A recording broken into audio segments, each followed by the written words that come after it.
Okay, we're interviewing Mrs. Arlean Garrison for Murrieta Oral History Project. My name is Joyce Hanson, and today is May 17th, 2008. Hi, Mrs. Garrison. How are you? I'm fine. You're fine today. Tell me about, you were just telling me a story that you came to Murrieta in 1939. 1939. Wow, you've been here a long time. You know a lot of the history. And I know you've written a book. My children's home. Yes, yes. Mrs. Park loaned it to me. Oh. So okay. I've seen that book. Okay. So tell me what Murrieta was like when you got here in 1939. It was agriculture, farming, and all these hills up there where the houses are, it was grain fields. It was wheat and oats and I don't know what else. But anyhow, then each farm had their own gardens, and then they had livestock and stuff like that, and some have trees and berries and all that kind of stuff, but it was agriculture when I came. So that's why the machine shop was established, because we had to make the parts and stuff. Well, anyhow, war broke out. So then they couldn't get parts for their farm equipment, so we had to make them. And we were very fortunate. We had a guy from Germany that knew all about how to make things and stuff like that, so we was fortunate that way. And then came the war, and then we had rationing, gas rationing, and we had all kinds of things, you know. But anyway, this was 395 out here, all the way from Marchfield clear to the ocean. And troops would go through here day and night. Let me see. But we still kept farming. And then we have the only grain elevator in Riverside County. That's down that end of town. And then we had a train. I think the train left before I got here, but it came right past the mill and stuff. And so then after that, the trucks came in to haul the stuff out of here to Los Angeles, I guess.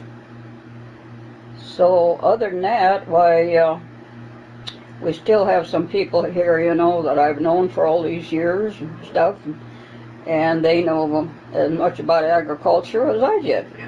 I came from a farm to start with. And I used to take care of other people's kids.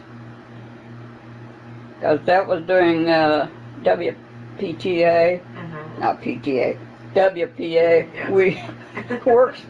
Anyway, you'll figure it out. Yeah, Works Progress Administration. There you go. There you go.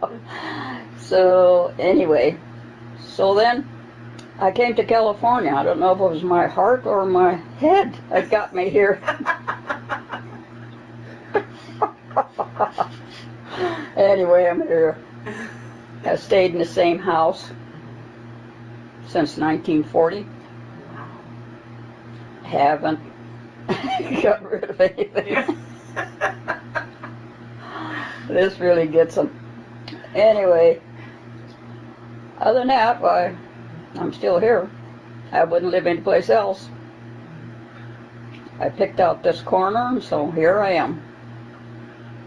What would, other than agriculture, about how many people lived here when you first moved here? I think told me, I think it was 800. Tiny little place. Yeah. So we went from 800 to what, 100,000? Pretty much.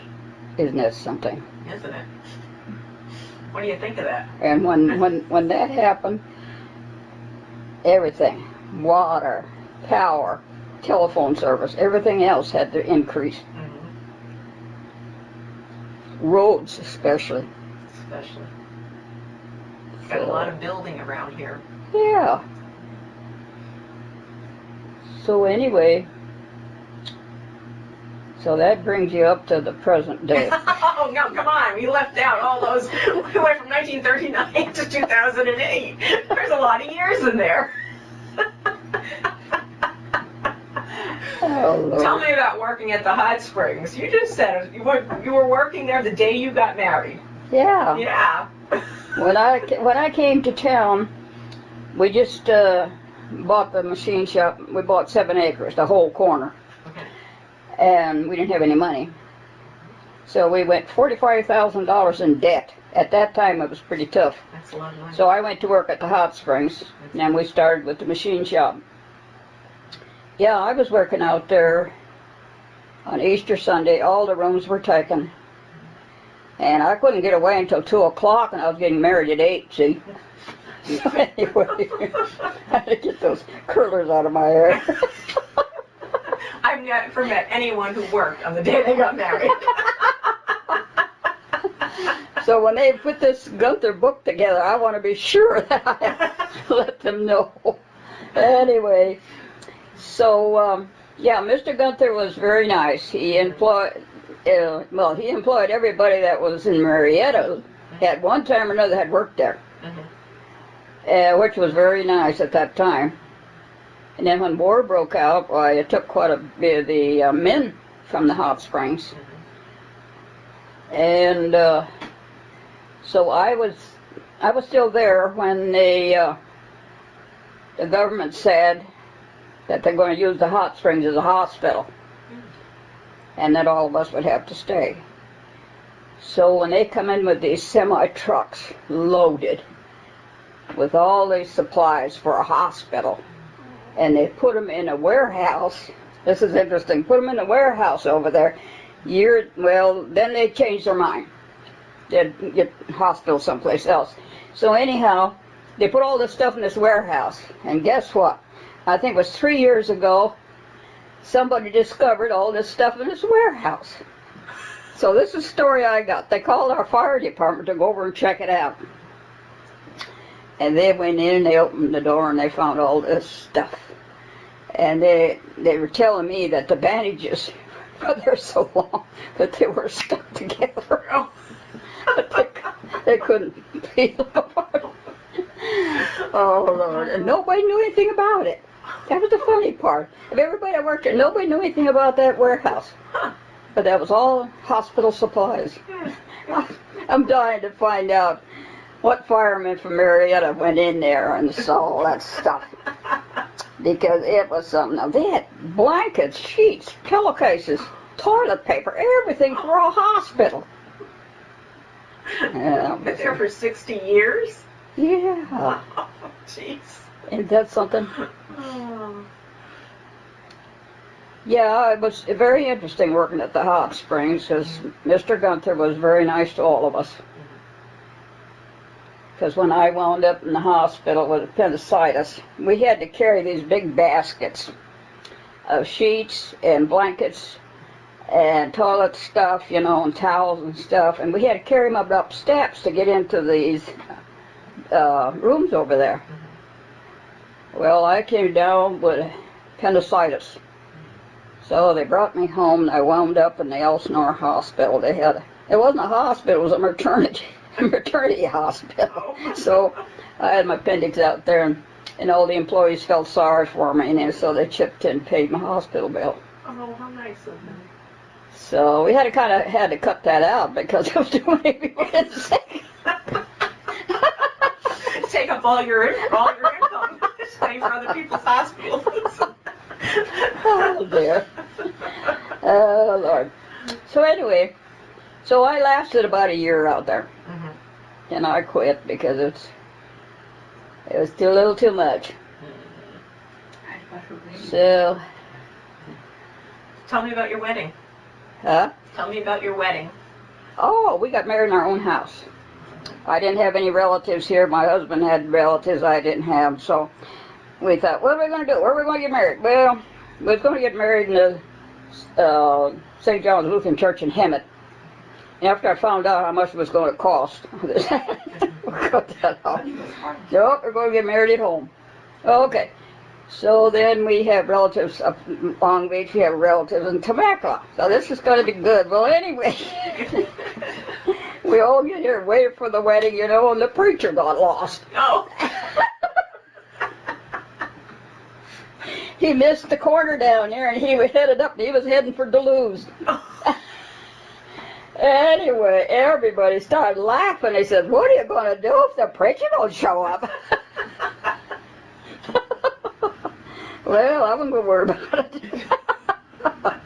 So anyhow, he showed up and he says, "I'm sorry," he says, "but I missed the corner down here." So we finally got married, and we had about 35 people in here. We borrowed furniture from everybody. We had to borrow a dining room set and bought stuff in the kitchen and stuff. So anyway, it was really funny because the Long Beach people had already had a couple of snorts when they got the hell snort. So by the ones that coming in for Temecula, oh. Anyway, it was something else. We finally got married, and I went back to work.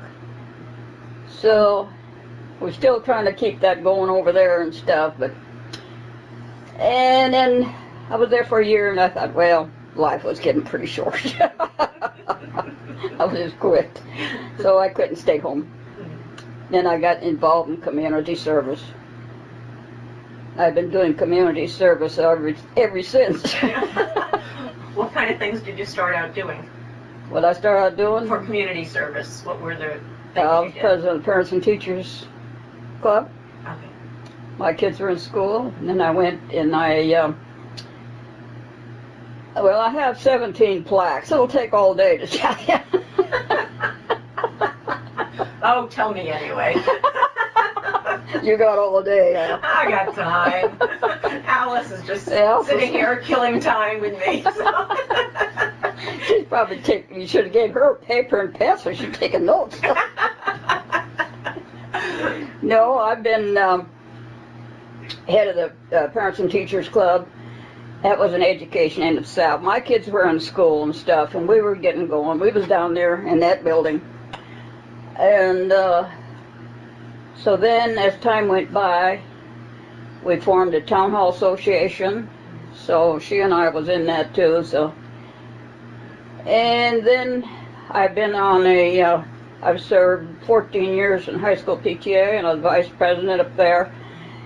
And then I got on a hospital board, and I was there for 7 years. I wound up as chairman of the hospital board. So then I was president of the Murrieta Chamber of Commerce. I held all 4 offices there. And I got who's who in California. So if I left out anything, well... You started the garden club.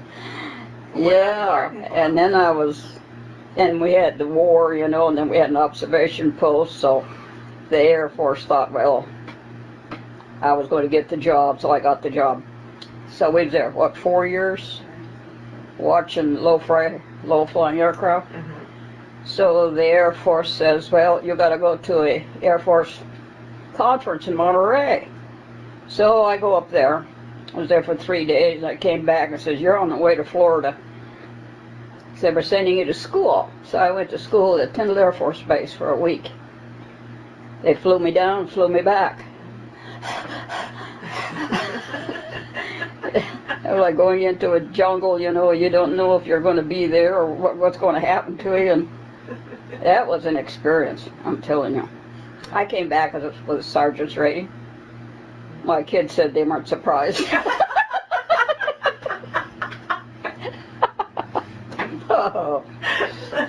Oh dear.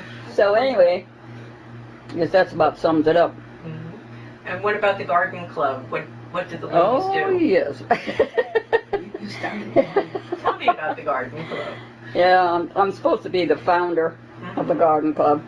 Well, anyhow, the reason we started the garden club, because the fire department, when we first organized, we would try to have everybody take care of their yards and stuff, you know, and stuff. So it got to the point where the fire officials thought that they were kind of, you know, not supposed to be doing this. You know, people don't like people telling them doing something. That's what they told me. I said, okay, then we'll form a garden club. We'll work that angle. So this way we get everybody get a little pride in their yard, you know, and maybe they'll plant some flowers and stuff. Well, anyway, we started. So we just kept on going and stuff, and we'd had election, I think, every 2 years, something like that. So it has made a difference, because I've had people tell me that they come from other places, and they said, we never had a garden club. We never could get anybody organized to do it. Mm-hmm. And I says, well, we were working with the fire department. We're still working with them. And I said, they gave us the opportunity to have a garden sale every April. And they says, well, you've helped us, now we'll help you. Mm-hmm. So that's why we've been working with the fire department. So anyway, we've been going quite a few years here, 34 years. 34 years. How often do you meet? Pardon? How often do you meet? We meet once a month, Okay. the second Tuesday. As long as everybody knows the second Tuesday we're supposed to go to the garden club. Mm-hmm. And we got a lot of new ladies coming in, Mm-hmm. and we got coming in from Wildemar, and we had one from Sun City, and we have some from Temecula. And as long as we can keep it going, I think that it's a well worth thing, because people, I think most of the people are taking pride in their own yards. They don't want somebody to come and tell me, hey, now I'm dealing with the city. Yeah. That's a whole something different. Right. Yeah. So, okay. Tell me about Murrieta's incorporation. Did you support incorporation of the city? You mean when we became a city? Yeah. That'll be 17 years this June or July. Yeah, because we always celebrate the last weekend before 4th of July out at the park up there. So when we started out, Eileen Gibbo and I was appointed to take care of the preservation of what was left of Murrieta. Mm-hmm. Wow. For 17 years, she and I have been working on this. It's awful. I've seen buildings come down that should have stayed. And we had the Sykes' Ranch. It was all together at one time when we started. But I felt we never had the cooperation of the city. They put us on a committee. But now I think we're going to get action. They're on the way to Las Vegas. I'll wait till they get back.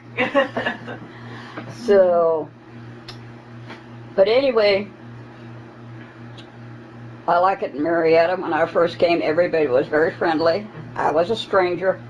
I come from South Dakota, out in the plains, you know, no hills or nothing. And I was raised on a farm. And everybody cared about it. We cared about each other. Now, if she was going to have a baby, we got together and got her a shower. Somebody's going to get married, they got together and got them a shower. What happened to our showers? A rainstorm. Or a brainstorm, I don't know which. But anyway, so now we're in a whole different setup. And I was the office chairman for the chamber when all these new people came to town. And some of the stories they told me, I'm telling you, they were sold a bill of goods. One guy came in and he says, I'm leaving. I said, you just got here. He said, nobody told me that I had to see that I had water on my property, that I had to have the power company there, and that I had to do all this stuff. They didn't tell me how I was going to get it. So that's the way it was. But anyway,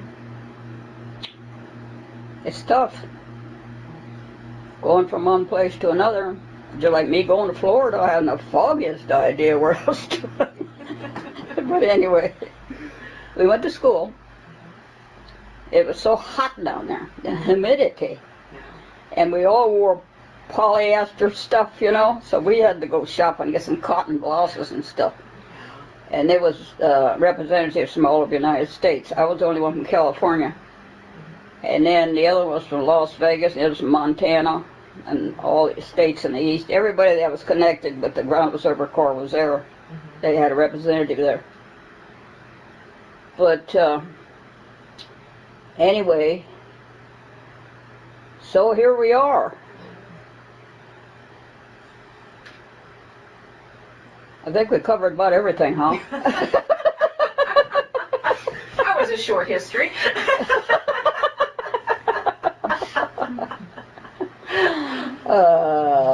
Yeah. When you were, before the city incorporated, when it was just a real small place, where did you go when you had to do your shopping, when you had to go to the doctor, or? Elsinore. Elsinore. And we never had a hospital. We had to go to Riverside. So then Elsinore got a hospital. It's called Mission Inn. Mission something. That was the first hospital. I think it's sitting empty right now. Now we got the other one, the bigger one. But yeah, we went to Elsinore, and then we had to go drive to Riverside to do anything, you know, legal. Had to go to Riverside. And then my youngest daughter was born in the Redlands Hospital because there wasn't any here, and where was Yvonne born? She was born in Elsinore in the maternity ward. Okay. Donna, she was born in Redlands. And there was something. So now we have 2 hospitals, 2 funeral homes. So we've got just about everything. We have all kinds of stores. Yes, you do. Because we have just about everything that we need. That's why we need a vacation, huh? Too much modern stuff. We can't get used to it. Yeah. Well, we're still working on projects. We're working on a park. And I told Enoch, I says, I hope I live long enough to see it. He says, well, he says, we'll hang a plaque on the gate. Okay. And I said, first thing they gotta do, they gotta have water down there if they do anything. People will donate grass seed, but I like to know what kind of grass seed they want to plant down there. So you're going to be involved literally from the ground up. That's right. That's right. If they don't have water, they can't do any construction. No. They've already paid $27,000 to a guy to go down and look at the building. And I sent a real estate agent down there. I said, go down and see if it's a brick building. He said, why? I said, I want the bricks. So he goes down, goes back, forget it. It's just stucco and 2x4s. So I was going to get the bricks and sell them to Alice for $3 a piece.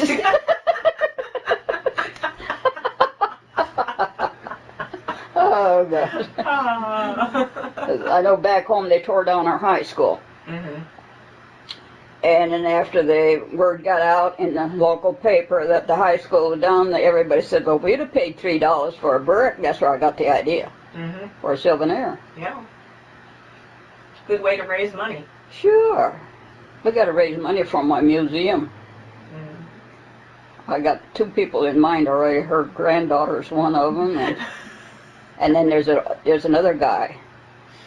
He said he's done museums too, so I hope he doesn't kick the bucket before we get going. Anyway, but we still have projects that have to be done here in Murrieta. You used to sell windmills. You used to sell windmills? I can't hear her. What'd she say? You used to sell windmills. Oh, yes. Yeah, air motor. When I had to take over the shop after my husband passed away. And then, of course, I had a choice. I could either join my friends at the bar or go to work. So anyhow, Bar sounds like more fun. the fire chief come in and he says, "Can you tell me something?" I said, "Sure, what do you want to know?" He says, "Why are you in here?" I said, "Well, you know, I had a choice. I could join my friends at the bar or go to work." I was only 59 years old. So I decided I'd go to work. It'd be more fun. So I told my kids, I said, "Well, we got to take it back." I said, "To save the corner." Okay, so they said, "Well, they'll do the books, you do the rest." So that's the way we went. So we took off, stuck with it for 30 years. So it was a great lesson. I learned a lot about men. Please tell me. Please help. That'll take another hour. Oh, so they would sit there and talk, you know, talk about their glands. Oh God, some are large and some are small.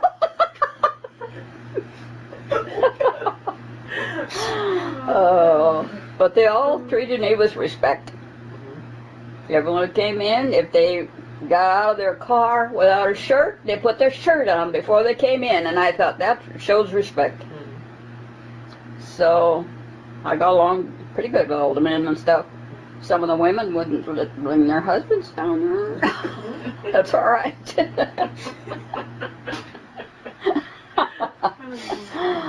Anyway, it was an experience. But I didn't think that when I went in there, everybody said, "She's not going to last. She doesn't know nothing about it. She's not going to last." And I was there for 30-some years. Well, I listened to my husband. My husband was in there for 34, so I listened to him for 34. So something had to rub off. So? Yeah. So anyway. So now I'm fighting with the city. They're going to put a sidewalk right by my door. And when the people go out, I discussed this with Enoch, and I says, "You know, it's a liability." I said, "You open this sidewalk by my door, and I'm coming out with something, a welding job or something, and these guys are in a hurry when they come." I says, "If there's a liability, either me or you, I don't know who's going to be." So now they got big old holes dug there, and they got wires around them, because there's a telephone line and gas line and everything else on that corner. So, anyway, so I saw the guy with the clipboard, so maybe they're going to finish up in a hurry. I don't know. Oh, Lordy. So, anyway, well, I wouldn't live anywhere else. I like where I'm at, and I see people I know every day. And she drops by with this cookie with a banana or something, and "Hi, how are you?" At least I know she's caring about me. Right. And different ones walk in, "Can we come in?" "Yeah, come on in, have a chair." So it's like I had a priest call on me. Well, anyway, he says, "Does anybody in town know anything about that church?" So the girls across the street, they say, "Yeah, the lady right across the street. She sits out there at 3 o'clock every day." So he came and he says, watch, and I said, "Oh, come on in." He said, "Well, I'm from the Catholic Church in Paris." I said, "Oh." So I said, "Come on in." So he sat there and we got to talking and he said, "What do you know about the church across the street?" I said, "Right now it's a black denomination." And so then he said, "Well," he says, "I was sent here to put a Catholic church down here." I says, "We got one out there in Whitewood."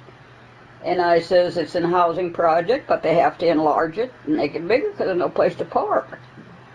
So I said, "Well, maybe I should go to church over here." I said, "Well, that's probably a good idea." I says, "I'll give you a better idea." I says, "Why don't you get a job with the public school system?" I says, "And teach these little Mexican kids that come into school and they can't speak English. They don't know what you're talking about." And I says, "We had a little boy He was about 5 years old, and he couldn't speak English. He didn't know what we were talking about, so we went and got a Spanish lady to come in and talk to the little boy. He had to go to the bathroom. So I don't know if she took him back to his mother or what happened to him. But anyway, I told this priest, I says, why don't you just get a job at the school system? Teach these little kids English. So when they come in, they are not absolutely lost. He looked at me, he says, yeah, then I could get my church, huh? Oh, God. I'm telling you. So he got up, he shook hands, and he says, you're very cordial. So I don't have a dictionary, I can't even look it up. I got a dictionary someplace in this house. But I'm getting so I can't even spell. I couldn't even write dictionary. But anyway, so why did you decide to write this book about Murrieta, My Children's Home? why did you write it? Why did I write? Yeah. Because my girlfriend Octavia and I, she was secretary of the cemetery district, and she was putting all the records together. So she would stop in and where are you going? I'm going to the cemetery. Okay. So I hop in a car and we'd sit up there for days with a paper and a pencil and scratching names and dates off tombstones. So she and I was sitting up there one afternoon, the wind was blowing nice, and everybody was asleep all around us. Anyway, It was quiet. It was quiet. And I says, let's put a book together. And I said, if we don't do it, these records are going to be lost. And so she says, well, what you got in mind? I said, well, let's just write a book about Murrieta. Okay, she says, you do the writing and I'll do the typing, because I can't type. So we started out. It was a 3-year project. Man, oh man, I learned a lot about Murrieta, because I had the opportunity to go to the library in Elsinore. And I had a librarian that went along with what we were doing. We'd go get these old crinkly papers up out of the basement. What was her name, Mrs. Cass? I don't know. I can't I'm not listening to your Yeah, I conversation. Anyway, so she would sit there with us. We'd looking up all this stuff, and I learned a lot just with these old papers and stuff. So then we started in, and I would sit up here at 3 o'clock in the morning writing. So then we said, what are we going to call this book? So I thought, well, now we have 4 generations in Murrieta. So I'll call it My Children's Home. So that's what it was. But it took us 3 years. It was printed right there in Elsinore. So the banker had made a remark, and I hung on to that remark till the books were done. So when the books were done, I told Dolores, I says, take that book up to the bank. And hand him the book. Ah, he said, okay. Do it. He took the book, he looked at it, and he says, I owe Mrs. Garrison an apology. That's all I wanted. So when I walk into the bank, Waiting for you. he says, I owe you an apology. He said, it's a real good book.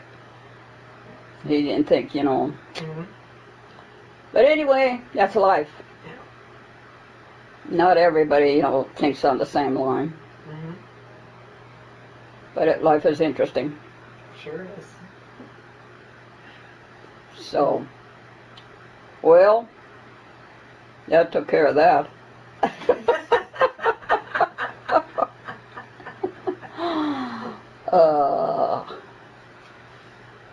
Yeah.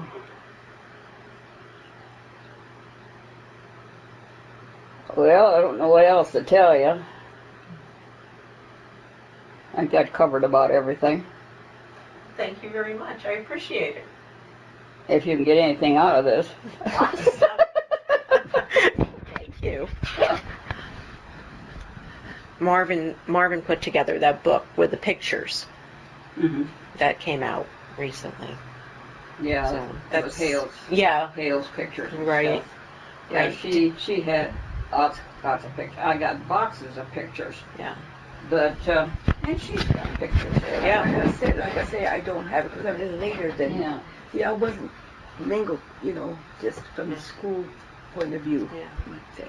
Yeah, she should put one together on the Boses. Mm-hmm. Yeah, I could So have her, all her ancestors can have one. Did you know Mrs. Curran? Hale? Yeah. Yeah. Oh, yeah. Yeah. Yeah, her son worked for us. Marvin worked for us. Oh, okay. And we took him with us to South Dakota. He had never been to South Dakota. Mm-hmm. So we drove, my father was seriously ill, so we packed up and left. And he had never been to South Dakota, and that was quite an experience for him. And 2 years ago, he went back there and took Elsa back there to my hometown. He had to tell me about it. And I says, well, it was probably new to Elsa because she was, Los Angeles? Yeah. But anyway, traveling is educational. I can't even get out the door. I can't find my charger for my little car sitting there. Every time I have company, I'd grab a box and the table wouldn't be cleared. The boxes are stacking pretty high. So now I run out of boxes. I run clear out of boxes. My daughter sells Avon. Okay. And she unloads the boxes. She's got a regular factory down there, boxes and stuff. But anyway, they're handy. They got lids on them and stuff like Martin. Yeah, I'm working on that project. I got to get it done. And my doctor warned me. He says, tension is going to kill you. So he said, you just think about it. So I'm thinking about it. So when I wound up in an emergency and got my bill, I decided I better get better. Oh, Lord. I learned something. If you're one payment short of your insurance, they can scratch you off. After you've been all these years, I think that's a dirty deal. Mm-hmm. A dirty deal. Yeah. So, anyway, this last trip to the emergency was $6,000. The CAT scan was the most. It was $500.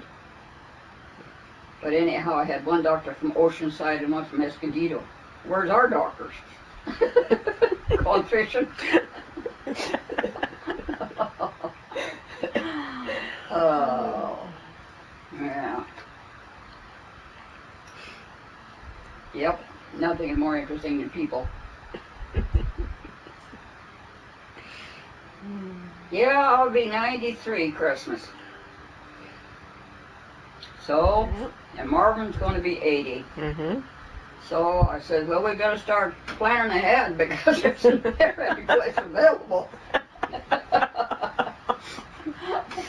So but when I got 91, you're not going to have a party? Look, I said, it took me a whole year to retire from the first one. Oh, God. And after we couldn't get in anywhere. Uh-oh. So the invitations are already out. What are we going to do? And well, we'll have a party in the backyard. Okay, so then we had to spend some money. We had to get a tent. We had to get a heater. We had to get toilets. And then the temperature dropped to 40 degrees. Oh. It's cold. It was cold. Oh, that was it. 90 years. Mm. Oh, I got kissed by a lot of people. I was surprised with some of them. Yeah. But anyway. Yeah. There's always something to do in a small community. Mm-hmm. If somebody hasn't thought of, somebody else will. Mm-hmm. And time goes by so fast. I never saw it. I sit here spring, summer, and fall and winter. sure. He's going to have to go on the tape. The phone is hid someplace. He won't answer. Wherever he is. Return the man will talk. Hello, no one is available to take your call. Please leave a message after the tone. See, he ain't gonna leave no message. He's madder than heck.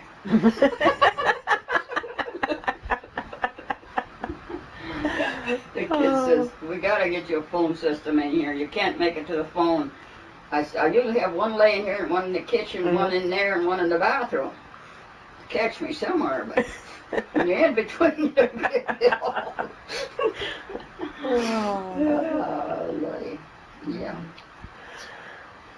Well, I don't want to take up any more of your time. It's been great. Thank you